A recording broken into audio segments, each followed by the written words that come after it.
നമസ്കാരം. എന്റെ പേര് ഡോക്ടർ ഹേമലത. ഞാൻ SUT ഹോസ്പിറ്റലിലെ കൺസൾട്ടന്റ് ഫിസിഷ്യൻ ആണ്.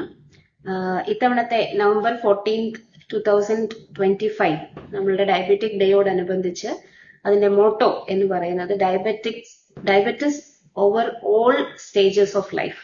അതായത് ഡയബറ്റിസ് എന്ന് പറയുന്നത് ഒരു ഇൻഡിവിജ്വലിന്റെ അസുഖമാണ്, അതായത് ഒരു വ്യക്തിയുടെ അസുഖമാണ്. എങ്കിലും നമ്മൾക്ക് എല്ലാവർക്കും, ഈ സൊസൈറ്റിയിലുള്ള എല്ലാവർക്കും ആ ഒരു പ്രത്യേക ഇൻഡിവിജ്വലിനോട് ഒരു റെസ്പോൺസിബിലിറ്റി ഉണ്ട് എന്നതാണ്.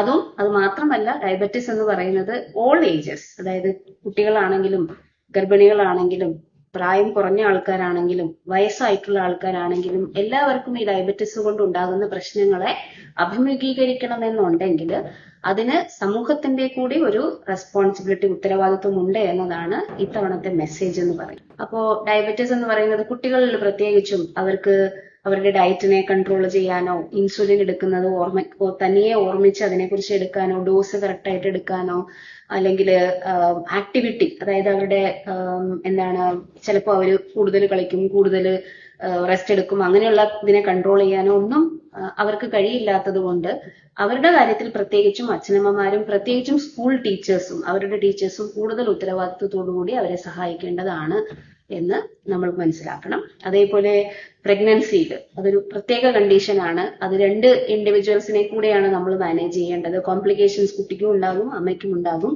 അപ്പൊ അത് പ്രത്യേകിച്ചും നമ്മൾ ഓർത്തിട്ട് അവരെയും ഈ പ്രകാരം അവരുടെ ഡയബറ്റിസ് മാനേജ് ചെയ്യാൻ വേണ്ടിയിട്ട് അവർ മാത്രമല്ല നമ്മളും കൂടി ഉത്തരവാദിത്വം ഏറ്റെടുക്കേണ്ടതാണ്.